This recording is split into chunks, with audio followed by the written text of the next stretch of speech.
Dans les moments difficiles, rester calme ne signifie pas ignorer nos émotions ou faire semblant que tout va bien. C'est plutôt une question de choix. Choisir de ne pas se laisser submerger, choisir de se concentrer sur ce qui est en notre pouvoir, et choisir d'agir plutôt que de se plaindre.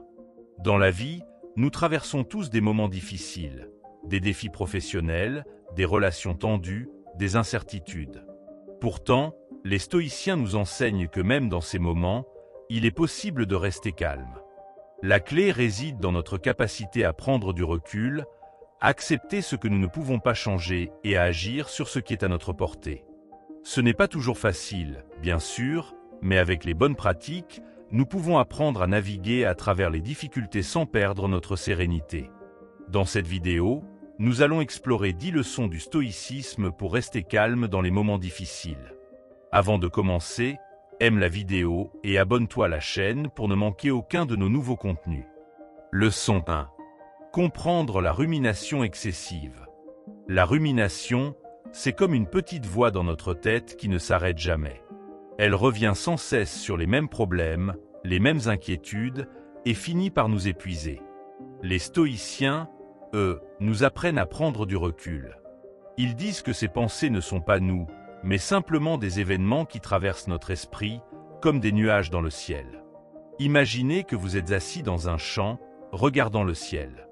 Les nuages passent, certains sont sombres, d'autres légers. Vous ne pouvez pas les contrôler, mais vous pouvez choisir de ne pas vous y accrocher. De la même manière, les pensées qui tournent en boucle dans votre tête ne vous définissent pas. Elles sont là, mais vous n'êtes pas obligé de leur donner de l'importance. Les stoïciens croient que notre pouvoir réside dans notre capacité à choisir comment réagir. Si une pensée vous trouble, demandez-vous, est-ce que je peux faire quelque chose à ce sujet maintenant? Si la réponse est non, alors laissez-la partir. Inutile de gaspiller votre énergie à ruminer sur ce qui est hors de votre contrôle. Prenons un exemple concret. Vous avez peut-être eu une dispute avec un ami. La rumination vous pousse à repasser chaque détail dans votre tête, à imaginer ce que vous auriez dû dire ou faire. Mais les stoïciens vous diraient, cette dispute est passée. Ce qui est fait est fait. Concentrez-vous sur ce que vous pouvez faire maintenant, pas sur ce qui est déjà derrière vous. Une autre technique stoïcienne consiste à se demander, est-ce que cette pensée m'aide à avancer? Si la réponse est non, alors elle ne mérite pas votre attention. Les stoïciens ne disent pas d'ignorer vos émotions, mais de ne pas leur donner plus de poids qu'elles n'en ont. La rumination excessive peut aussi venir d'une peur de l'inconnu. On se demande sans cesse, et si ça tourne mal? Les stoïciens, eux, nous invitent à accepter que l'avenir est incertain. Au lieu de craindre ce qui pourrait arriver, concentrez-vous sur ce que vous pouvez faire aujourd'hui pour être en paix avec vous-même. Un autre outil stoïcien est de se rappeler que tout change. Ce qui vous semble insurmontable aujourd'hui pourrait ne plus avoir d'importance demain. Les pensées qui vous tourmentent maintenant ne sont pas éternelles. Elles finiront par passer, comme tout le reste. Enfin, les stoïciens nous enseignent à cultiver la gratitude. Au lieu de ruminer sur ce qui ne va pas, prenez un moment pour reconnaître ce qui va bien. Cela ne signifie pas ignorer vos problèmes, mais simplement ne pas leur laisser prendre toute la place dans votre esprit. En résumé, la rumination est un piège dans lequel nous tombons tous. Mais avec les enseignements stoïciens, nous pouvons apprendre à ne pas nous laisser emporter par ce flot de pensées. Rappelez-vous, vous n'êtes pas vos pensées, et vous avez le pouvoir de choisir où porter votre attention. Alors, la prochaine fois que vous sentez la rumination vous envahir, respirez profondément. Regardez ces pensées comme des nuages et laissez-les passer. Vous verrez, avec un peu de pratique, cela deviendra plus facile. Et vous retrouverez la paix intérieure que vous méritez. Leçon 2. Prendre du recul sur ses pensées. Prendre du recul sur ses pensées, c'est un peu comme devenir un spectateur de son propre esprit. Au lieu de se laisser emporter par chaque idée qui traverse notre tête, on apprend à les observer sans s'y attacher. Les stoïciens nous disent que nos pensées ne sont pas des faits, mais simplement des événements mentaux qui vont et viennent. En les voyant ainsi, on peut éviter de leur donner trop de pouvoir sur nos émotions. Imaginez que vous êtes assis au bord d'une rivière. Les feuilles tombent des arbres et flottent à la surface de l'eau. Chaque feuille représente une pensée. Certaines sont légères et joyeuses, d'autres plus lourdes et sombres. Vous n'avez pas besoin de sauter dans la rivière pour attraper chaque feuille. Vous pouvez simplement les regarder passer, sans intervenir. C'est ça, prendre du recul. Quand une pensée stressante apparaît, au lieu de la combattre ou de la nourrir, essayez de la nommer. Par exemple, dites-vous « Ah, voilà une pensée d'inquiétude » ou « C'est une pensée de doute ». En la nommant, vous créez une distance entre elle et vous. Vous n'êtes plus pris dans l'émotion, vous l'observez simplement. Cette distance vous permet de rester calme, même face à des idées troublantes. Les stoïciens croient que beaucoup de nos souffrances viennent du fait que nous nous identifions trop à nos pensées. Nous croyons qu'elles nous définissent, mais ce n'est pas vrai. Vous n'êtes pas vos pensées, tout comme vous n'êtes pas les nuages dans le ciel. Vous êtes celui qui regarde, celui qui observe. Et en tant qu'observateur, vous avez le pouvoir de choisir comment réagir. Une technique utile pour prendre du recul est de se poser la question « Est-ce que cette pensée est utile ?» Si elle ne vous aide pas à avancer ou à résoudre un problème, alors elle ne mérite pas votre attention. Les stoïciens nous encouragent à concentrer notre énergie sur ce qui est en notre pouvoir et à laisser partir le reste. Parfois, nos pensées nous semblent si réelles, si urgentes, qu'il est difficile de les voir comme éphémères. Mais rappelez-vous, tout change. Ce qui vous semble important aujourd'hui pourrait ne plus l'être demain. En adoptant cette perspective, vous pouvez réduire l'intensité de vos émotions et retrouver un sentiment de calme. Un autre outil stoïcien est de se demander « Est-ce que cette pensée est basée sur des faits ou sur des suppositions ?» Souvent, nous ruminons sur des scénarios qui ne se produiront jamais. En revenant aux faits, vous pouvez éviter de gaspiller votre énergie dans des inquiétudes inutiles. Prendre du recul ne signifie pas ignorer vos émotions. Au contraire, c'est les accueillir sans les laisser vous dominer. Les stoïciens ne disent pas de ne jamais ressentir de stress ou de tristesse, mais de ne pas se laisser submerger par ces émotions. En les observant avec détachement, vous pouvez mieux les comprendre et les gérer. Enfin, rappelez-vous que vous n'êtes pas seul face à vos pensées. Tout le monde traverse des moments de doute et d'inquiétude. Ce qui compte, c'est comment vous choisissez de réagir. En adoptant une posture d'observateur, vous reprenez le contrôle de votre esprit et de votre vie. Alors, la prochaine fois que vous sentez une pensée stressante monter, essayez cette approche.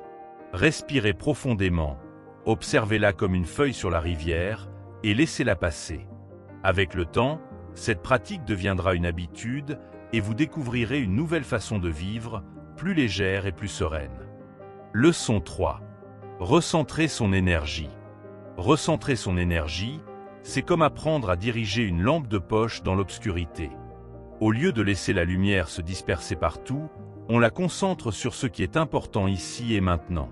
Les stoïciens nous enseignent que beaucoup de nos angoisses viennent du fait que nous nous perdons dans des scénarios imaginaires, des « et si » qui n'existent pas encore. En revenant au moment présent, on retrouve un sentiment de contrôle et de clarté.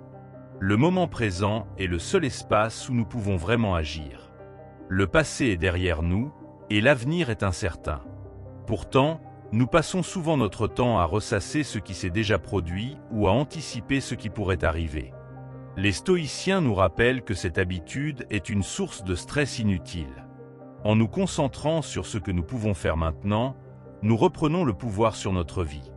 Une façon simple de recentrer son énergie est de se fixer des tâches concrètes. Par exemple, au lieu de vous inquiéter de ce que pensent les autres, concentrez-vous sur une activité qui vous apporte de la satisfaction, comme cuisiner, écrire ou marcher. Ces actions vous ramènent à la réalité et vous aident à sortir du tourbillon des pensées anxieuses. Les stoïciens croient que notre bonheur dépend de notre capacité à accepter ce que nous ne pouvons pas changer et à agir sur ce que nous pouvons influencer. Quand vous vous sentez submergé, demandez-vous « Qu'est-ce qui est en mon pouvoir en ce moment ?» Souvent, la réponse est plus simple que vous ne le pensez. Respirez profondément, faire une liste ou même simplement prendre un verre d'eau. Une autre technique stoïcienne est de diviser les grands problèmes en petites étapes. Parfois, nous nous sentons dépassés parce que nous voyons une montagne devant nous. Mais si nous la décomposons en petits cailloux, le chemin devient plus facile à parcourir. En vous concentrant sur une seule étape à la fois, vous évitez de vous laisser paralyser par l'ampleur de la tâche. Le moment présent est aussi un espace de gratitude. Les stoïciens nous encouragent à prendre conscience des petites choses qui vont bien, même dans les moments difficiles. Peut-être que le soleil brille, ou que vous avez un toit sur la tête, ou simplement que vous respirez. Ces petits rappels vous aident à rester ancrés dans la réalité, loin des scénarios catastrophiques que votre esprit pourrait inventer. Recentrer son énergie, c'est aussi apprendre à dire non. Nous avons souvent tendance à nous disperser, à vouloir tout faire et à plaire à tout le monde. Mais les stoïciens nous disent que cela épuise notre énergie et nous éloigne de ce qui compte vraiment. En apprenant à prioriser, vous gardez votre énergie pour ce qui est essentiel. Une autre idée stoïcienne est de se rappeler que tout est éphémère. Les moments de stress, les inquiétudes, les défis, tout cela passera. En gardant cette perspective, vous pouvez éviter de vous laisser submerger par des émotions intenses. Concentrez-vous sur ce que vous pouvez faire maintenant et laissez le reste suivre son cours. Enfin, recentrer son énergie, c'est aussi prendre soin de soi. Les stoïciens ne prônent pas l'austérité totale, mais plutôt l'équilibre. Prenez le temps de vous reposer, de manger sainement, de bouger votre corps. Ces actions simples vous aident à rester fort et résilient face aux défis de la vie. Alors, la prochaine fois que vous sentez votre esprit partir dans tous les sens, essayez de revenir au moment présent. Respirez, fixez-vous une petite tâche et concentrez-vous sur ce que vous pouvez faire maintenant. Vous verrez, avec le temps, cette pratique deviendra une source de force et de sérénité. Et vous découvrirez que la vie est plus simple et plus belle quand on la vit pleinement, ici et maintenant. Leçon 4. Accepter l'impermanence. Accepter l'impermanence, c'est reconnaître que rien dans la vie ne reste figé. Tout change, tout évolue, et nos pensées, nos émotions, nos situations ne font pas exception. Les stoïciens nous enseignent que résister à cette réalité est source de souffrance, tandis que l'accepter nous apporte une profonde paix intérieure. En comprenant que tout est temporaire, nous pouvons traverser les moments difficiles avec plus de sérénité. Pensez à une rivière qui coule. L'eau ne s'arrête jamais, elle est toujours en mouvement. Nos vies sont un peu comme cette rivière. Les moments joyeux, les épreuves, les pensées, tout passe. Les stoïciens nous disent que s'accrocher à ce qui est déjà parti, ou craindre ce qui n'est pas encore arrivé, c'est comme essayer de retenir l'eau avec ses mains. C'est impossible, et cela ne fait que nous épuiser. Quand nous traversons une période difficile, il est naturel de vouloir que cela se termine rapidement. Mais les stoïciens nous rappellent que ces moments font partie de la vie, tout comme les moments de joie. En acceptant que les difficultés sont temporaires, nous pouvons les affronter avec plus de courage et de résilience. Cela ne signifie pas qu'elles disparaîtront magiquement, mais que nous serons mieux armés pour les surmonter. Nos pensées, elles aussi, sont impermanentes. Une pensée anxieuse ou triste peut sembler écrasante sur le moment, mais elle finira par passer. Les stoïciens nous encouragent à ne pas nous identifier à ces pensées. Elles ne sont pas nous, elles ne font que traverser notre esprit. En les voyant comme des nuages dans le ciel, nous pouvons les laisser partir sans qu'elles ne nous emportent avec elles. L'impermanence nous enseigne aussi à apprécier le moment présent. Si tout change, alors chaque instant est précieux. Les stoïciens nous disent de ne pas tenir les choses pour acquises, mais de les savourer tant qu'elles sont là. Que ce soit un moment de calme, une conversation avec un ami, ou simplement une belle journée, tout cela est éphémère. En prenant conscience, nous vivons plus intensément. Une autre leçon de l'impermanence est que nos émotions, aussi fortes soient-elles, ne durent pas éternellement. La colère, la tristesse, la peur. Toutes ces émotions finissent par s'estomper. Les stoïciens nous disent de ne pas les craindre, mais de les accueillir comme des visiteurs temporaires. En les acceptant sans les combattre, nous leur permettons de passer plus rapidement. Accepter l'impermanence, c'est aussi accepter que nous ne contrôlons pas tout. Nous ne pouvons pas empêcher les changements, mais nous pouvons choisir comment y réagir. Les stoïciens nous encouragent à nous concentrer sur ce qui est en notre pouvoir. Nos actions, nos réactions, nos choix. Le reste, nous devons apprendre à lâcher prise. Cette acceptation ne signifie pas renoncer à agir ou à améliorer notre vie. Au contraire, elle nous libère de l'angoisse de l'inconnu. En sachant que tout change, nous pouvons aborder l'avenir avec plus de curiosité et moins de peur. Les stoïciens nous disent que l'incertitude fait partie de la vie, et que c'est dans cette incertitude que réside aussi la beauté de l'existence. Enfin, accepter l'impermanence, c'est apprendre à vivre avec légèreté. Les stoïciens ne nous disent pas de ne rien ressentir, mais de ne pas nous attacher trop fortement à ce qui est par nature éphémère. En cultivant cette attitude, nous devenons plus flexibles, plus adaptables et plus en paix avec nous-mêmes et le monde qui nous entoure. Alors, la prochaine fois que vous faites face à un moment difficile, rappelez-vous que tout passe. Les pensées, les émotions, les situations, rien ne dure éternellement. En acceptant cette vérité, vous pouvez traverser les épreuves avec plus de grâce et retrouver la sérénité qui réside en vous. Car même dans l'impermanence, il y a une forme de permanence, celle de votre capacité à rester calme et résilient, quoi qu'il arrive. Leçon 5. Écrire ses inquiétudes. Écrire ses inquiétudes, c'est comme ouvrir une fenêtre pour laisser sortir l'air vicié de son esprit. Les stoïciens croyaient en la puissance de l'écriture pour clarifier les pensées et apaiser l'âme. Quand nous notons nos préoccupations, nous les sortons de notre tête et les plaçons devant nous, comme des objets que l'on peut observer et analyser. Cela permet de réduire leur poids émotionnel et de mieux les comprendre. Imaginez que vos inquiétudes sont des nuages sombres qui obscurcissent votre ciel intérieur. En les écrivant, vous les faites descendre sur le papier, où ils perdent de leur puissance.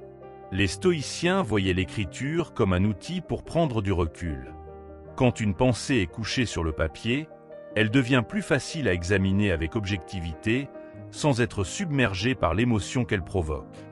Tenir un journal ne signifie pas simplement noter ce qui vous tracasse. C'est aussi une occasion de réfléchir à ses inquiétudes. Par exemple, vous pouvez vous demander: est-ce que cette préoccupation est basée sur des faits ou sur des suppositions? Ou qu'est-ce que je peux faire concrètement pour améliorer cette situation? Ces questions vous aident à passer du statut de victime de vos pensées à celui d'acteur de votre vie. Les stoïciens utilisaient souvent l'écriture pour pratiquer ce qu'ils appelaient la préméditatio malorum, c'est-à-dire la préparation aux épreuves.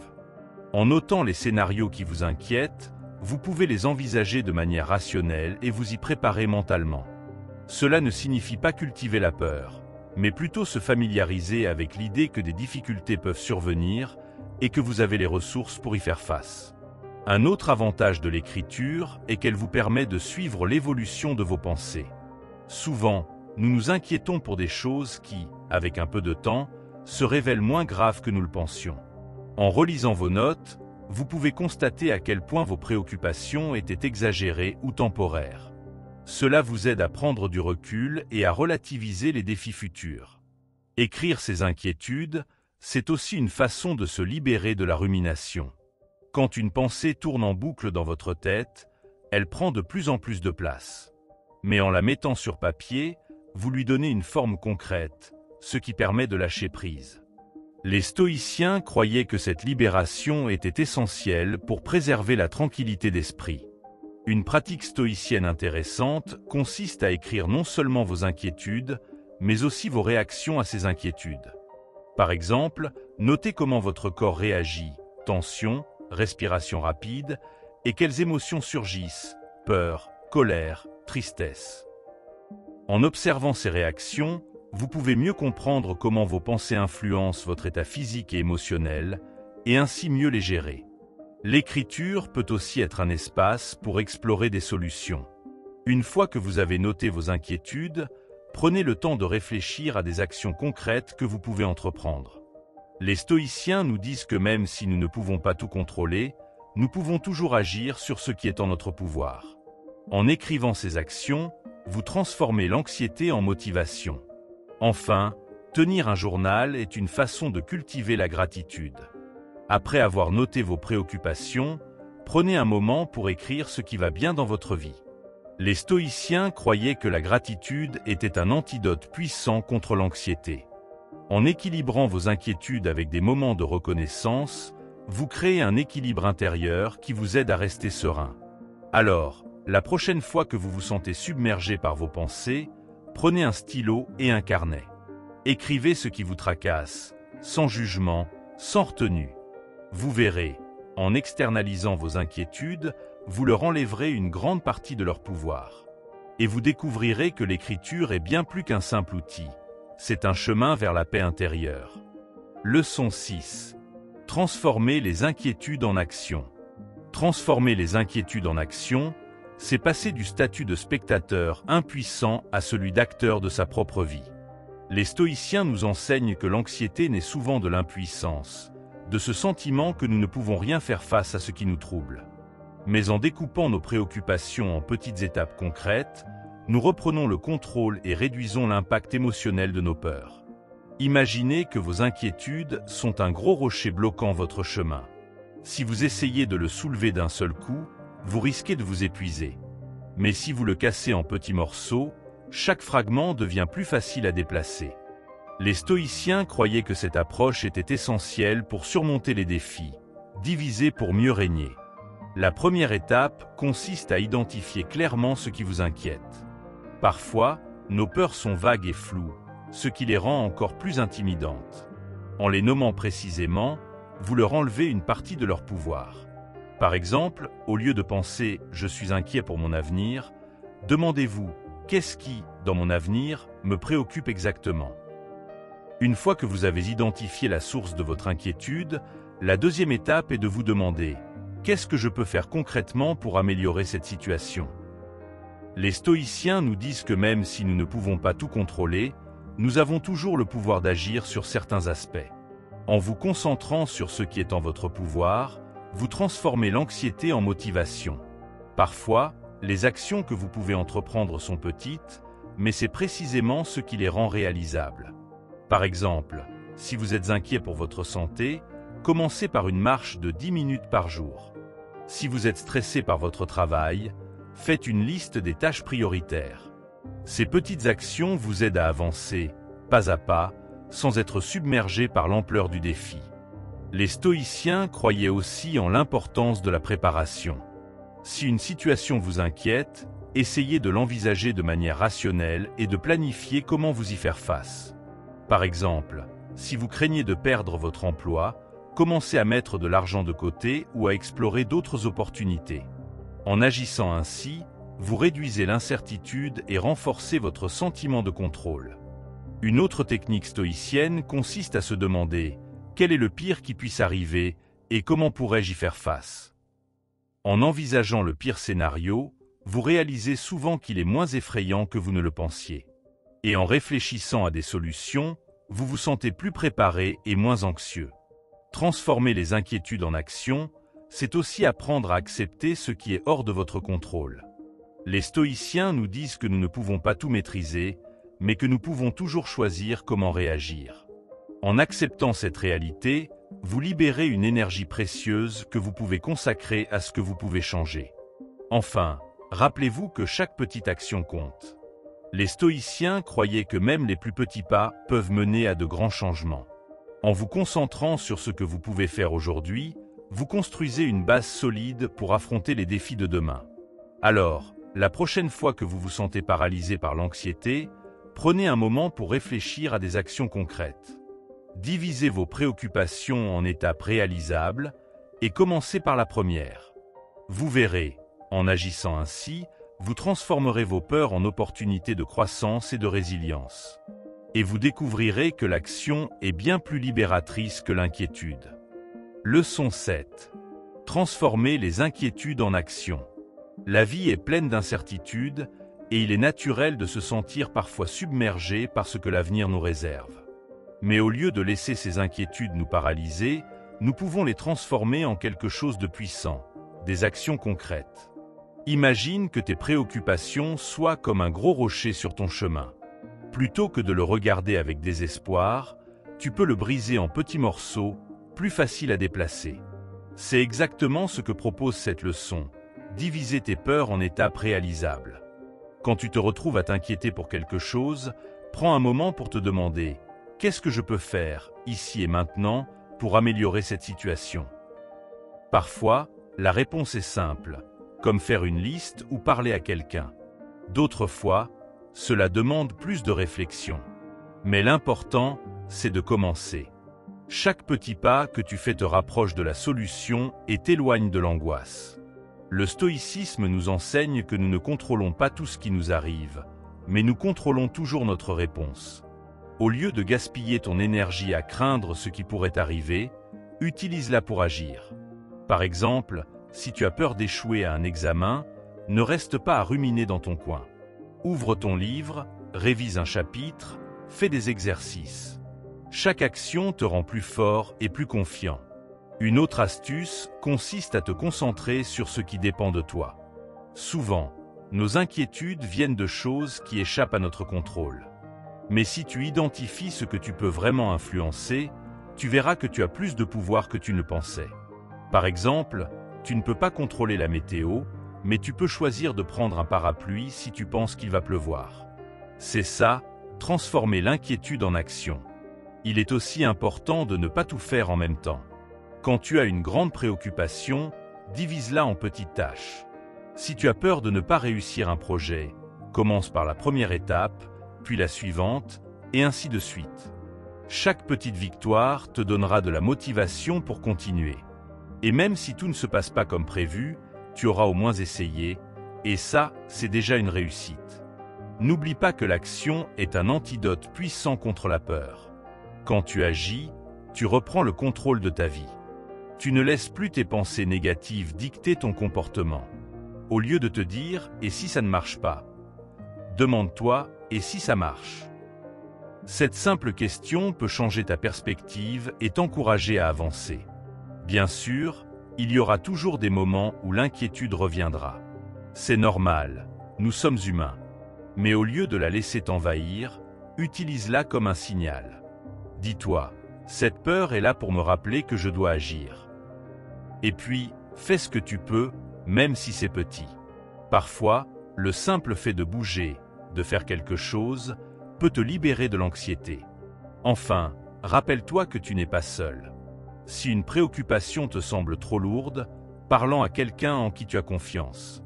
Souvent, le fait de partager tes pensées peut t'aider à voir les choses sous un autre angle. Et parfois, cette personne pourra même t'aider à trouver des solutions que tu n'avais pas envisagées. La vie est une série de défis, mais chaque défi est aussi une opportunité de grandir. En transformant tes inquiétudes en actions, tu ne résous pas seulement tes problèmes, tu deviens aussi plus fort, plus sage et plus résilient. Alors, la prochaine fois que tu te sentiras submergé, respire profondément et demande-toi quelle est la première petite chose que je peux faire. Et puis, fais-la. La peur de l'inconnu est l'une des plus grandes sources d'inquiétude. Nous imaginons souvent le pire, même si cela n'arrive presque jamais. Au lieu de laisser ton esprit vagabonder dans des scénarios catastrophiques, concentre-toi sur ce que tu sais avec certitude. Par exemple, si tu as peur de perdre ton travail, rappelle-toi que tu as des compétences, de l'expérience et la capacité de t'adapter. Ces certitudes peuvent t'aider à construire un plan d'action plutôt que de rester bloqué dans l'angoisse. Une autre façon de transformer tes inquiétudes en action est de te fixer des objectifs clairs et réalistes. Parfois, nous nous inquiétons parce que nous ne savons pas par où commencer. En te donnant des étapes précises, tu rends la situation moins intimidante. Par exemple, si tu as peur de ne pas être en forme, commence par te fixer l'objectif de marcher 20 minutes par jour. Une fois que cela devient une habitude, tu pourras ajouter d'autres petits défis. Chaque pas compte. Il est aussi utile de te rappeler que l'action ne doit pas être parfaite pour être efficace. Beaucoup d'entre nous procrastinent parce qu'ils attendent le moment idéal ou la solution parfaite. Mais en réalité, agir, même de manière imparfaite, vaut mieux que ne rien faire. Si tu as peur de mal faire quelque chose, dis-toi que tu peux toujours ajuster ton approche en cours de route. L'important, c'est de commencer. Parfois, nos inquiétudes viennent du fait que nous nous comparons aux autres. Nous voyons leur réussite et nous nous demandons pourquoi nous n'avons pas accompli autant. Mais rappelle-toi que chacun avance à son rythme. Au lieu de te comparer, concentre-toi sur ton propre chemin. Quelles sont les étapes que tu peux franchir aujourd'hui pour te rapprocher de tes objectifs? Chaque petit progrès est une victoire. Un autre outil puissant pour transformer l'inquiétude en action est la gratitude. Quand tu te sens submergé, prends un moment pour réfléchir à ce qui va bien dans ta vie. Cela peut être aussi simple que d'avoir un toit sur la tête, de la nourriture ou des amis qui te soutiennent.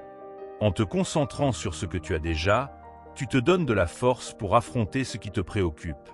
La gratitude te rappelle que tu as les ressources nécessaires pour avancer. Il est également important de reconnaître que certaines inquiétudes ne méritent pas ton attention. Parfois, nous nous faisons du souci pour des choses qui n'arriveront jamais ou qui sont hors de notre contrôle. Dans ces cas-là, demande-toi, est-ce que cette préoccupation m'aide à avancer? Si la réponse est non, laisse-la de côté et concentre-toi sur ce qui compte vraiment. Tu as le pouvoir de choisir ou diriger ton énergie. Quand tu agis, tu crées aussi un sentiment de contrôle. Même si les résultats ne sont pas immédiats, le simple fait de faire quelque chose te rappelle que tu n'es pas impuissant. Par exemple, si tu t'inquiètes pour ta santé, commence par adopter une petite habitude saine, comme boire plus d'eau ou manger un fruit chaque jour. Ces petites actions te montrent que tu as le pouvoir de changer les choses, pas à pas. N'oublie pas que l'échec fait partie du processus. Parfois, nos actions ne donnent pas les résultats escomptés, et c'est normal. Au lieu de voir cela comme une raison de t'inquiéter davantage, considère-le comme une opportunité d'apprendre. Chaque erreur te rapproche de la solution.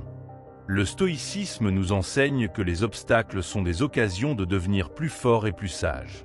Enfin, rappelle-toi que tu n'as pas besoin de tout résoudre en une seule fois. La vie est un marathon, pas un sprint. Prends le temps de célébrer chaque petite victoire, même si elle semble insignifiante. Chaque pas que tu fais te rapproche de ton but et t'éloigne de l'inquiétude. Et surtout, sois indulgent envers toi-même. Tu fais de ton mieux, et c'est déjà beaucoup. En résumé, transformer tes inquiétudes en action, c'est reprendre le contrôle de ta vie. C'est choisir de ne pas rester passif face aux défis, mais de les affronter avec courage et détermination. Chaque action, aussi petite soit-elle, est une déclaration de force. Alors, la prochaine fois que tu te sentiras inquiet, respire profondément et demande-toi quelle est la première chose que je peux faire. Et puis, fais-la. Tu verras, ça change tout. Leçon 8. La gratitude comme outil puissant. La gratitude est bien plus qu'un simple mot ou une politesse. C'est un outil puissant qui peut transformer ta façon de voir le monde. Quand tu pratiques la gratitude, tu te concentres sur ce que tu as, plutôt que sur ce qui te manque. Cela peut sembler simple, mais ce changement de perspective a un impact énorme sur ton bien-être. Imagine que ton esprit est comme un jardin. La gratitude, c'est l'eau qui fait pousser les fleurs, tandis que les pensées négatives sont les mauvaises herbes. En arrosant ton jardin avec de la gratitude, tu empêches les mauvaises herbes de tout envahir. Chaque jour, nous avons des raisons d'être reconnaissants, même si elles ne sont pas toujours évidentes. Cela peut être quelque chose d'aussi simple qu'un rayon de soleil, un sourire d'un ami ou un repas chaud. En prenant le temps de remarquer ces petites choses, tu entraînes ton esprit à voir le positif plutôt que de se focaliser sur le négatif. Et plus tu pratiques, plus cela devient naturel. La gratitude, c'est comme un muscle. Plus tu l'utilises, plus il devient fort. Le stoïcisme nous enseigne que nous ne pouvons pas toujours contrôler ce qui nous arrive, mais nous pouvons toujours choisir comment y réagir. La gratitude est une façon de prendre ce contrôle. Au lieu de te plaindre de ce qui ne va pas, tu choisis de te concentrer sur ce qui va bien. Cela ne signifie pas ignorer les problèmes, mais plutôt ne pas leur donner tout le pouvoir. En cultivant la gratitude, tu te donnes une base solide pour affronter les défis avec plus de sérénité. Une façon simple de pratiquer la gratitude est de tenir un journal. Chaque soir, écris 3 choses pour lesquelles tu es reconnaissant. Cela peut être des événements, des personnes ou même des qualités que tu apprécies chez toi. Au début, cela peut sembler difficile, surtout si tu traverses une période difficile. Mais même dans les moments sombres, il y a toujours quelque chose à apprécier. Peut-être as-tu un toit sur la tête, de la nourriture ou simplement la force de continuer. Ces petites choses comptent. La gratitude a aussi un effet boule de neige.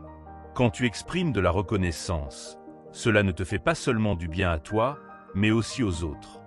Par exemple, dire à quelqu'un que tu apprécies ce qu'il a fait peut illuminer sa journée. Et quand les autres se sentent valorisés, ils sont plus enclins à répandre cette positivité autour d'eux. Ainsi, la gratitude devient un cercle vertueux qui profite à tout le monde. En plus de te rendre plus heureux, la gratitude peut aussi réduire le stress et l'anxiété. Quand tu te concentres sur ce que tu as moins de place dans ton esprit pour les pensées excessives et les inquiétudes.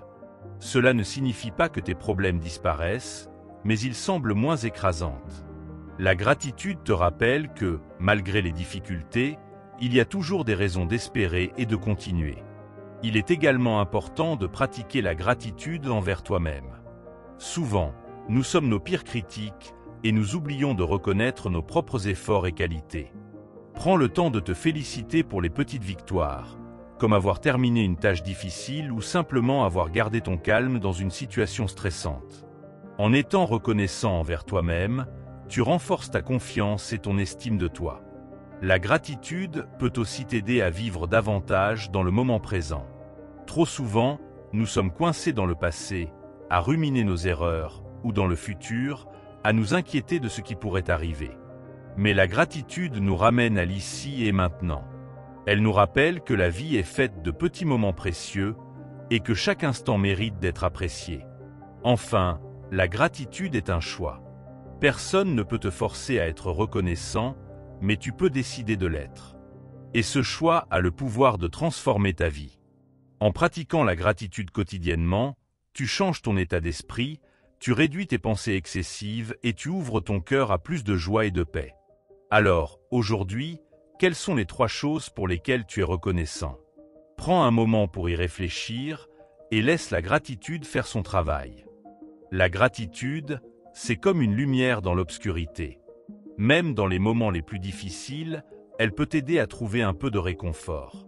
Par exemple, si tu traverses une période de stress ou de tristesse, essaie de penser à une personne qui t'a soutenu ou à un moment qui t'a fait sourire. Ces petits rappels peuvent t'aider à voir que, malgré tout, il y a encore de la beauté dans ta vie. La gratitude ne change pas la situation, mais elle change la façon dont tu l'aperçois. Une autre façon de pratiquer la gratitude est de l'exprimer aux autres. Parfois, nous tenons pour acquis les gens qui nous entourent, sans réaliser à quel point ils comptent pour nous. Prends le temps de dire à un ami, un membre de ta famille ou un collègue combien tu apprécies leur présence ou leur aide. Non seulement cela renforce vos liens, mais cela te rappelle aussi à quel point tu es chanceux d'avoir ces personnes dans ta vie. La gratitude partagée est une source de bonheur pour tout le monde. La gratitude peut aussi t'aider à surmonter les comparaisons négatives. Dans un monde où nous sommes constamment exposés aux réussites des autres, il est facile de se sentir inférieur. Mais au lieu de te comparer, essaie de te concentrer sur ce que tu as accompli et sur les opportunités qui s'offrent à toi. Chacun a son propre chemin, et la gratitude te permet de t'apprécier toi-même avec tes forces et tes défis. Elle t'aide à voir que tu as déjà beaucoup à offrir. Parfois, la gratitude peut sembler difficile, surtout quand tout semble aller mal. Mais c'est dans ces moments-là qu'elle est la plus puissante.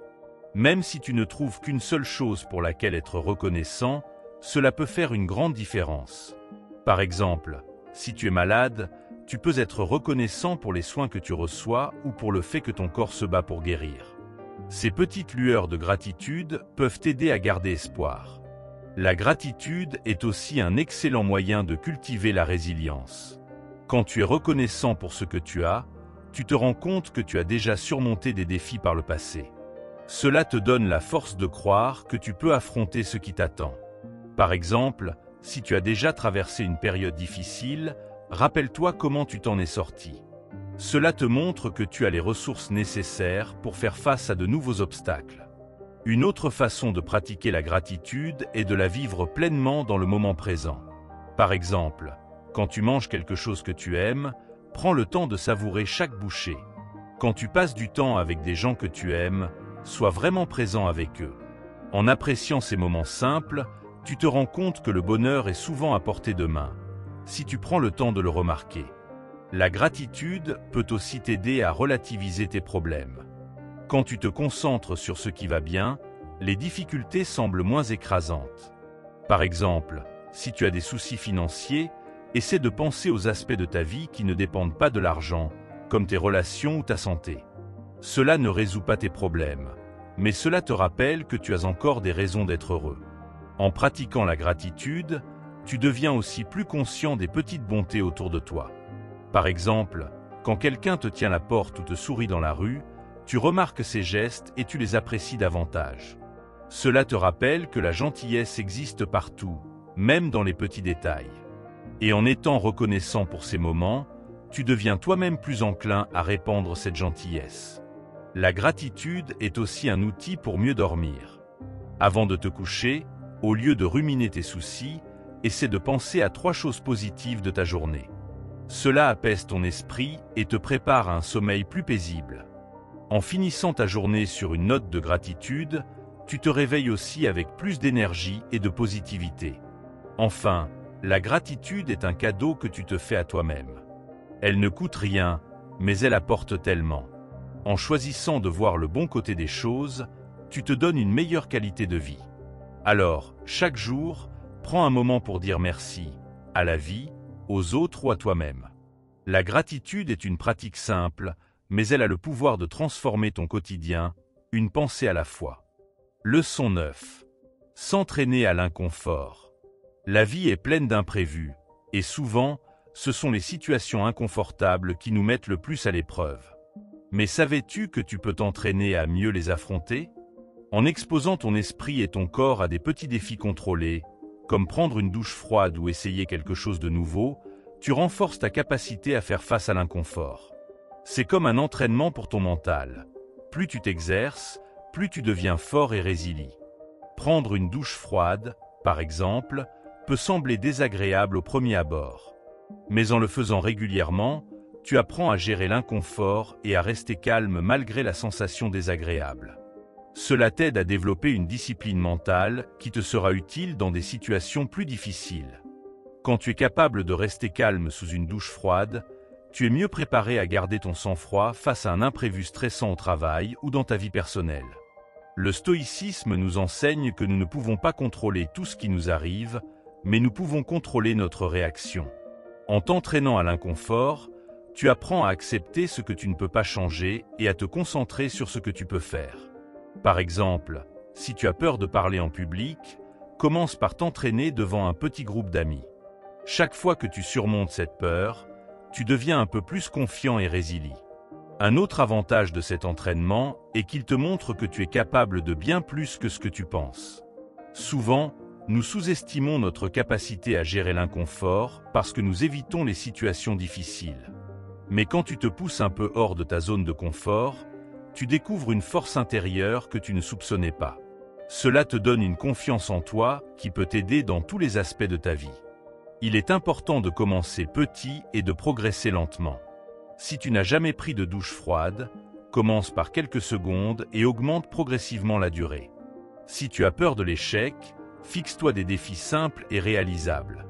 L'idée n'est pas de te mettre dans des situations extrêmes, mais de t'exposer à un inconfort gérable pour renforcer ta résilience.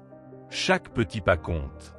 En t'entraînant à l'inconfort, tu développes aussi une meilleure compréhension de toi-même. Tu apprends à reconnaître tes limites et à les repousser doucement. Par exemple, si tu essaies un nouvel exercice physique et que tu trouves cela difficile, tu découvres comment ton corps et ton esprit réagissent. Cela te permet de mieux te connaître et de mieux gérer les défis futurs. Un autre aspect important est que cet entraînement t'aide à relativiser les problèmes. Quand tu es habitué à affronter des situations inconfortables, les petits tracas de la vie quotidienne semblent moins graves. Par exemple, si tu as l'habitude de te lever tôt pour faire du sport, il sera plus facile de gérer une journée chargée au travail. Tu as déjà prouvé que tu peux surmonter des défis, alors tu te sens plus capable de faire face à tout ce qui se présente. Il est aussi utile de varier les types d'inconfort auxquels tu t'exposes. Par exemple, tu peux essayer des activités physiques, mentales ou sociales qui te mettent un peu mal à l'aise. Si tu es timide, essaie de parler à un inconnu. Si tu as peur de l'échec, lance-toi dans un projet qui te semble difficile. En diversifiant tes défis, tu développes une résilience plus complète. Enfin, rappelle-toi que l'inconfort est temporaire. Quand tu es dans une situation difficile, dis-toi que cela ne durera pas éternellement. Cette pensée peut t'aider à rester calme et à garder espoir. Et chaque fois que tu surmontes un défi, tu te rappelles que tu es capable de faire face à l'inconfort, ce qui te rend plus fort pour l'avenir. En résumé, s'entraîner à l'inconfort est une façon puissante de renforcer ta résilience et ta confiance en toi. En t'exposant à des défis contrôlés, tu apprends à gérer les situations difficiles avec plus de calme et de détermination. Alors, la prochaine fois que tu as l'occasion de sortir de ta zone de confort, saisis-la. Chaque petit défi surmonté est une victoire qui te prépare à affronter les imprévus de la vie avec plus de sérénité. L'inconfort est souvent perçu comme quelque chose à éviter, mais en réalité, c'est un excellent professeur. Quand tu t'exposes volontairement à des situations inconfortables, tu apprends à mieux gérer le stress et l'incertitude. Par exemple, si tu as peur du froid, essaie de marcher quelques minutes dehors par temps frais sans te couvrir excessivement. Cette petite expérience peut t'aider à réaliser que tu es capable de supporter plus que tu ne le pensais. Et cette prise de conscience peut s'appliquer à d'autres domaines de ta vie. Un autre bénéfice de l'entraînement à l'inconfort est qu'il te rend plus adaptable. La vie est imprévisible, et souvent, les choses ne se passent pas comme prévu. En t'habituant à sortir de ta zone de confort, tu deviens plus flexible et plus apte à faire face aux changements. Par exemple, si tu es habitué à des routines strictes, essaie de changer un peu ton emploi du temps de temps en temps. Cela t'aidera à mieux gérer les imprévus sans paniquer. Le stoïcisme nous rappelle que l'inconfort fait partie de la vie. Au lieu de le craindre, nous pouvons l'accepter et même l'utiliser pour grandir. Par exemple, si tu as peur de l'échec, essaie de te lancer dans un projet où tu as des chances de te tromper. Chaque erreur sera une leçon, et chaque petit succès te montrera que tu es capable de surmonter les obstacles. L'inconfort devient alors un allié plutôt qu'un ennemi. Il est aussi important de noter que l'entraînement à l'inconfort ne doit pas être extrême pour être efficace. Il s'agit de petits défis que tu peux intégrer dans ton quotidien. Par exemple, si tu as l'habitude de toujours prendre l'ascenseur, essaie de monter les escaliers. Si tu es accro à ton téléphone, passe 1 heure sans le consulter. Ces petits changements peuvent sembler insignifiants, mais ils renforcent ta capacité à gérer l'inconfort de manière progressive. Un autre aspect intéressant est que l'inconfort te rend plus reconnaissant pour ce que tu as. Quand tu expérimentes volontairement des situations difficiles, tu réalises à quel point tu es privilégié dans ta vie quotidienne. Par exemple, après une journée sans manger, tu apprécies davantage ton prochain repas. Cette prise de conscience peut t'aider à cultiver la gratitude et à voir les choses sous un nouvel angle. L'entraînement à l'inconfort peut aussi t'aider à mieux comprendre les autres. En te mettant dans des situations difficiles, tu développes de l'empathie pour ceux qui vivent ces défis au quotidien. Par exemple, si tu essaies de passer une journée sans dépenser d'argent, tu comprends mieux les difficultés des personnes en situation de précarité. Cela peut t'inciter à être plus généreux et compatissant. Il est également utile de varier les types d'inconfort auxquels tu t'exposes. Par exemple, si tu es habitué à des défis physiques, essaie des défis mentaux ou émotionnels. Si tu as peur de parler en public, inscris-toi à un atelier d'improvisation. Si tu as du mal à dire non, entraîne-toi à poser des limites claires. En diversifiant tes expériences, tu deviens plus polyvalent et plus résilient. Un autre avantage de cet entraînement est qu'il te prépare à affronter les crises avec plus de calme. Quand tu es habitué à gérer des situations inconfortables, tu es moins susceptible de paniquer face à un imprévu. Par exemple, si tu as l'habitude de faire des exercices de respiration sous stress, tu seras mieux préparé à garder ton sang-froid dans une situation d'urgence. Cela peut faire toute la différence. Enfin, rappelle-toi que l'inconfort est une opportunité de croissance. Chaque fois que tu surmontes un défi, tu deviens un peu plus fort et un peu plus sage. Et ces petites victoires s'accumulent pour te donner une résilience solide. Alors, au lieu de fuir l'inconfort, accueille-le comme une chance de devenir la meilleure version de toi-même. En résumé, s'entraîner à l'inconfort est une pratique puissante qui peut transformer ta vie. En t'exposant à des défis contrôlés, tu renforces ta résilience, ta confiance en toi et ta capacité à faire face aux imprévus. Alors, la prochaine fois que tu as l'occasion de sortir de ta zone de confort, saisis-la. Chaque petit pas te rapproche d'une vie plus épanouie et plus sereine. Leçon 10. La créativité pour apaiser l'esprit. La créativité est bien plus qu'un simple passe-temps. C'est une porte ouverte vers la sérénité. Quand tu te plonges dans une activité artistique, que ce soit la peinture, l'écriture, la musique ou même le jardinage, ton esprit se concentre sur le moment présent. Les pensées négatives, les inquiétudes et les ruminations s'estompent, laissant place à un état de calme et de concentration. C'est comme si tu offrais à ton esprit une pause bien méritée, un espace où il peut respirer et se ressourcer. L'art n'a pas besoin d'être parfait pour être bénéfique. Beaucoup de gens hésitent à se lancer dans des activités créatives parce qu'ils ont peur de ne pas être assez doués. Mais en réalité, l'objectif n'est pas de créer un chef-d'œuvre, mais de se connecter à soi-même. Peu importe si ton dessin est maladroit ou si ta musique n'est pas harmonieuse. Ce qui compte, c'est le processus, le fait de laisser libre cours à ton imagination et de te libérer des attentes. La créativité, c'est avant tout une forme d'expression personnelle.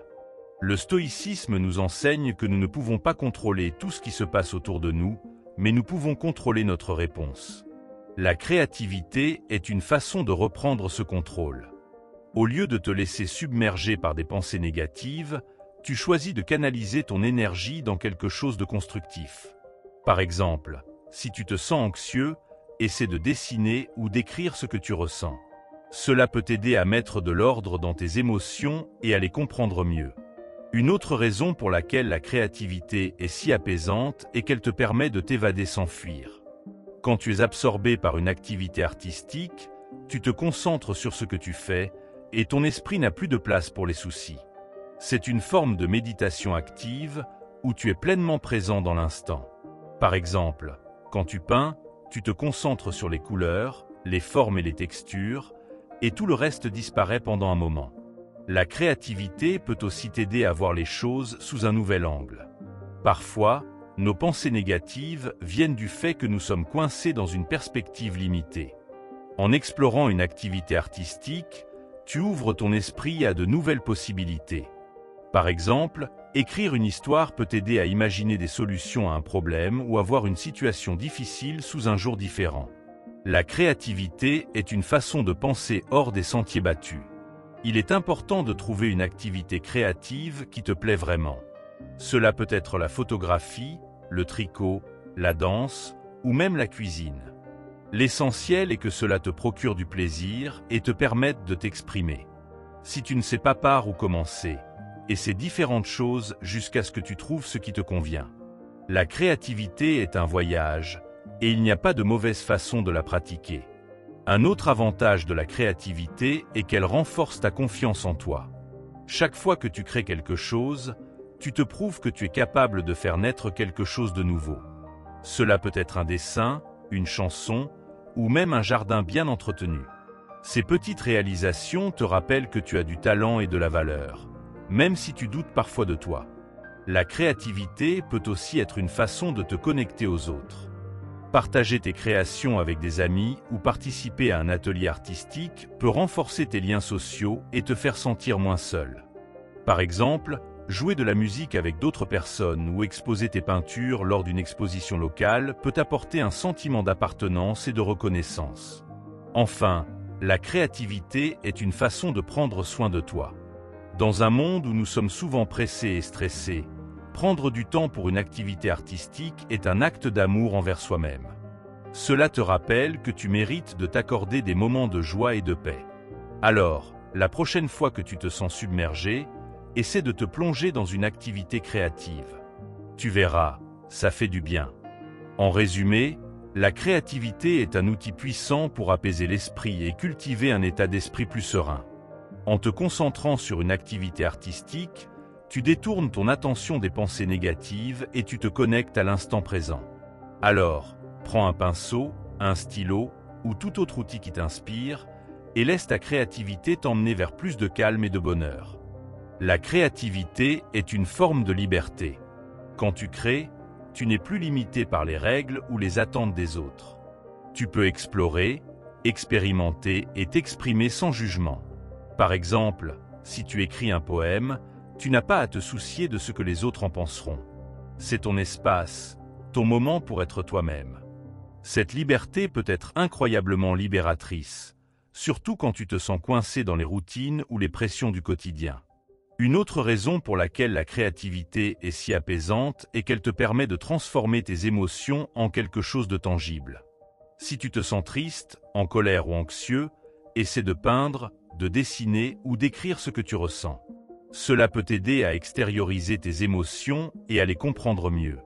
Parfois, mettre des mots ou des images sur ce que tu vis peut te donner une nouvelle perspective et t'aider à avancer. La créativité est aussi une façon de te reconnecter à ton enfant intérieur.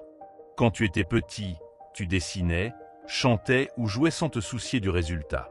En retrouvant cette spontanéité, tu redécouvres la joie de créer pour le plaisir, sans pression ni attente. Par exemple, essaie de dessiner avec ta main non dominante ou de créer une histoire absurde. Ces petits jeux peuvent te rappeler que la créativité est avant tout une source de joie. Un autre avantage de la créativité est qu'elle peut t'aider à résoudre des problèmes. Quand tu es coincé dans une situation difficile, faire une pause pour te plonger dans une activité artistique peut te donner de nouvelles idées.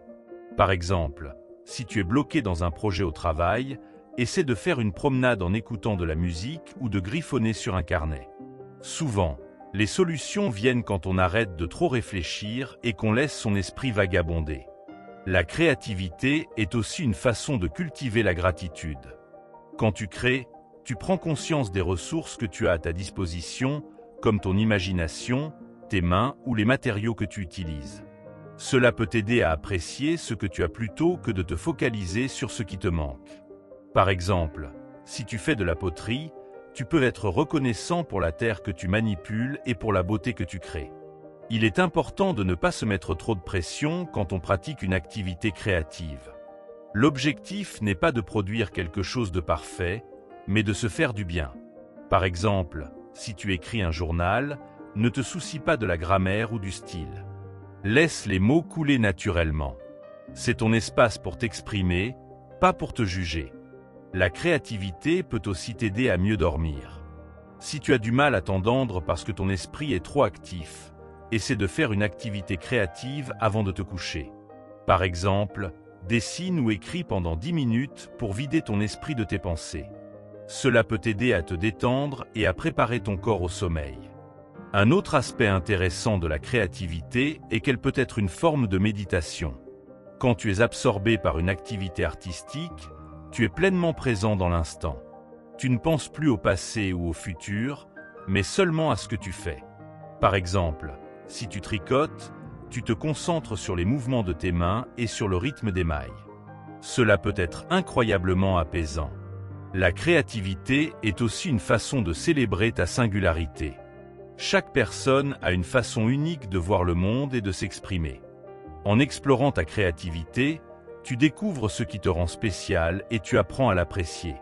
Par exemple, si tu aimes photographier, tu peux développer ton propre style et montrer aux autres comment tu vois le monde. Cela peut renforcer ta confiance en toi et ton estime de toi. Enfin, la créativité est un cadeau que tu te fais à toi-même. Dans un monde où nous sommes souvent occupés à répondre aux attentes des autres, prendre du temps pour créer est une façon de te recentrer sur toi. C'est un moment où tu peux t'écouter, t'exprimer et te reconnecter à ce qui compte vraiment pour toi. Alors, la prochaine fois que tu te sens stressé ou dépassé, essaie de te plonger dans une activité créative. Tu verras, ça fait du bien. Leçon 11. Garder son calme sous pression. La vie nous met souvent face à des situations stressantes, que ce soit au travail, dans nos relations ou dans des moments imprévus. Garder son calme sous pression peut sembler difficile, mais c'est une compétence que l'on peut développer. Une technique puissante pour y parvenir est la visualisation négative. Cela consiste à imaginer le pire scénario possible et à réfléchir à la façon dont tu pourrais y faire face. En te préparant mentalement à l'adversité, tu te rends compte que tu as les ressources nécessaires pour surmonter les défis, même les plus difficiles. La visualisation négative ne vise pas à te faire peur, mais à te rendre plus résilient. Par exemple, si tu as une présentation importante et que tu crains de t'embrouiller, imagine ce qui se passerait si cela arrivait vraiment. Peut-être que les gens te poseraient des questions pour clarifier, ou que tu pourrais simplement reprendre ton souffle et continuer. En visualisant ces scénarios, tu te prépares à réagir de manière calme et efficace, plutôt que de paniquer. Le stoïcisme nous enseigne que beaucoup de nos peurs viennent de l'inconnu. En affrontant mentalement ces peurs, tu réduis leur pouvoir sur toi. Par exemple, si tu as peur de perdre ton emploi, imagine ce que tu ferais dans cette situation. Peut-être que tu chercherais un nouveau travail, que tu réduirais tes dépenses ou que tu explorerais de nouvelles opportunités. En te préparant à cette éventualité, tu te rends compte que tu pourrais y faire face, même si ce n'est pas idéal. Une autre façon de garder son calme sous pression est de maintenir une perspective plus large.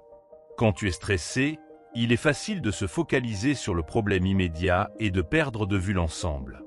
Mais en prenant du recul, tu réalises que cette situation, aussi difficile soit-elle, ne définit pas ta vie entière. Par exemple, si tu as une dispute avec un collègue, rappelle-toi que cela ne remet pas en cause toute ta carrière. Cette perspective plus large peut t'aider à rester calme et à réagir de manière plus réfléchie. Il est aussi utile de se rappeler que les émotions intenses sont temporaires.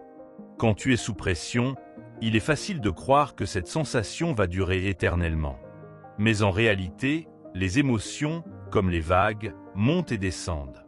En te rappelant que cette situation stressante finira par passer, tu peux mieux gérer ton stress et garder ton calme. Par exemple, si tu es coincé dans un embouteillage, dis-toi que cela ne durera pas toute la journée et que tu finiras par arriver à destination. Une autre technique pour garder son calme est de se concentrer sur ce que tu peux contrôler. Souvent, le stress vient de choses qui échappent à notre contrôle. Mais en identifiant ce que tu peux faire, tu reprends le pouvoir. Par exemple, si tu es inquiet pour un examen, concentre-toi sur tes révisions plutôt que de ruminer sur ce que tu ne sais pas. Chaque action que tu entreprends te rapproche de la solution et te donne un sentiment de contrôle. La respiration est aussi un outil puissant pour garder son calme sous pression. Quand tu te sens stressé, prends quelques instants pour respirer profondément. Inspire lentement par le nez, retiens ton souffle quelques secondes, puis expire doucement par la bouche. Cette simple technique peut t'aider à calmer ton esprit et à retrouver ton équilibre. Elle te rappelle que, même dans les moments difficiles, tu as le pouvoir de te recentrer. Il est également important de pratiquer la gratitude, même dans les moments de stress. En te concentrant sur ce qui va bien dans ta vie, tu te rappelles que cette situation difficile n'est qu'une partie de ton expérience. Par exemple, si tu es stressé par un projet au travail, rappelle-toi que tu as une famille qui t'aime, des amis qui te soutiennent et des passions qui te rendent heureux. Cette gratitude peut t'aider à garder une perspective positive. Enfin, rappelle-toi que tu n'es pas seul. Quand tu es sous pression, il est facile de croire que tu dois tout gérer tout seul. Mais en réalité, tu as des ressources autour de toi, des amis, des collègues, des mentors. N'hésite pas à demander de l'aide ou simplement à partager ce que tu ressens. Parler à quelqu'un peut t'aider à voir les choses sous un autre angle et à te sentir moins submergé. En résumé, garder son calme sous pression est une compétence qui s'apprend. En pratiquant la visualisation négative, en maintenant une perspective plus large et en te concentrant sur ce que tu peux contrôler, tu peux affronter les défis avec plus de sérénité. Alors, la prochaine fois que tu te sens stressé, respire profondément, prends du recul et rappelle-toi que tu as les ressources nécessaires pour surmonter cette épreuve. Quand tu te retrouves sous pression, il est essentiel de te rappeler que tu as déjà surmonté des défis par le passé. Cela peut te donner la confiance nécessaire pour affronter la situation actuelle. Par exemple, si tu as réussi à gérer une crise au travail ou à résoudre un conflit dans ta vie personnelle, rappelle-toi que tu as les compétences et la résilience pour faire face à ce qui se présente maintenant. Cette prise de conscience peut t'aider à rester calme et à agir avec plus de détermination. Une autre façon de garder son calme est de te concentrer sur le moment présent. Souvent, le stress vient de la peur de l'avenir ou de la rumination sur le passé. Mais en te recentrant sur l'ici et maintenant, tu peux réduire cette anxiété. Par exemple, Si tu es en train de préparer une présentation, concentre-toi sur ce que tu dis à chaque instant plutôt que de penser à ce que les autres pourraient penser. Cette présence d'esprit peut t'aider à rester calme et à mieux performer. Le stoïcisme nous enseigne que nous ne pouvons pas contrôler les événements extérieurs, mais nous pouvons contrôler notre réaction. En acceptant que certaines choses échappent à ton contrôle, tu peux te libérer d'une grande partie de ton stress. Par exemple, si tu es coincé dans un embouteillage, au lieu de t'énerver, accepte que tu ne peux rien y faire et profite de ce moment pour écouter de la musique ou réfléchir. Cette acceptation peut t'aider à garder ton calme. Il est aussi utile de pratiquer la visualisation positive en parallèle de la visualisation négative. Imagine-toi en train de réussir à surmonter la situation stressante. Par exemple, si tu as peur de parler en public, visualise-toi en train de faire une présentation fluide et captivante. Cette technique peut renforcer ta confiance en toi et t'aider à rester calme quand le moment arrive. La visualisation positive est un outil puissant pour préparer ton esprit au succès. Une autre astuce pour garder son calme sous pression est de se fixer des objectifs réalistes. Parfois, le stress vient du fait que nous nous mettons trop de pression pour atteindre des objectifs irréalistes. En te fixant des étapes réalisables, tu rends la situation moins intimidante. Par exemple, si tu as un gros projet à terminer, divise-le en petites tâches et concentre-toi sur une étape à la fois. Cela peut t'aider à avancer sans te sentir submergé. Il est également important de prendre soin de ton corps pour garder ton calme sous pression. Le stress physique peut aggraver le stress mental. Alors assure-toi de bien dormir, de manger sainement et de faire de l'exercice régulièrement. Par exemple, une simple marche rapide peut t'aider à libérer des endorphines et à réduire ton niveau de stress. Un corps en bonne santé est mieux équipé pour faire face aux défis. La méditation est un autre outil précieux pour garder son calme. En pratiquant la méditation régulièrement, tu entraînes ton esprit à rester calme et concentré, même dans des situations difficiles. Par exemple, quelques minutes de méditation chaque jour peuvent t'aider à développer une meilleure gestion du stress. Cela ne nécessite pas beaucoup de temps, mais les bénéfices sont immenses. Il est aussi utile de se rappeler que les erreurs font partie de l'apprentissage. Si tu te mets trop de pression pour être parfait, tu augmentes ton stress inutilement. Au lieu de craindre l'échec, considère-le comme une opportunité d'apprendre et de grandir. Par exemple, si tu fais une erreur lors d'une présentation, utilise-la comme une leçon pour t'améliorer la prochaine fois. Cette attitude peut t'aider à rester calme et à mieux performer. Enfin, rappelle-toi que tu as le droit de prendre des pauses. Quand tu es sous pression, il est facile de croire que tu dois tout faire tout de suite. Mais en prenant quelques minutes pour te recentrer, tu peux revenir à la tâche avec plus de clarté et de calme. Par exemple, si tu te sens submergé, fais une pause de 5 minutes pour respirer profondément ou faire une petite marche. Cela peut t'aider à reprendre le contrôle de la situation. En résumé, garder son calme sous pression est une compétence qui s'apprend et se développe avec le temps. En pratiquant la visualisation, en maintenant une perspective large et en prenant soin de toi, tu peux affronter les défis avec plus de sérénité. Alors, la prochaine fois que tu te sens stressé, respire profondément, prends du recul et rappelle-toi que tu as les ressources nécessaires pour surmonter cette épreuve. En pratiquant des techniques comme la prise de recul, l'acceptation de l'impermanence ou la transformation des inquiétudes en action, nous apprenons à mieux gérer nos pensées et nos émotions. Ces outils ne suppriment pas les défis, mais ils nous aident à les affronter avec plus de clarté et de courage. Chaque moment difficile devient alors une occasion de grandir, de nous connaître davantage et de renforcer notre paix intérieure. Alors, la prochaine fois que vous ferez face à une épreuve, rappelez-vous que vous avez en vous les ressources pour rester calme. Respirez profondément, concentrez-vous sur l'instant présent et agissez là où vous le pouvez. La vie est pleine de hauts et de bas, mais avec une attitude stoïcienne, vous pouvez traverser chaque tempête en gardant la tête haute et le cœur léger.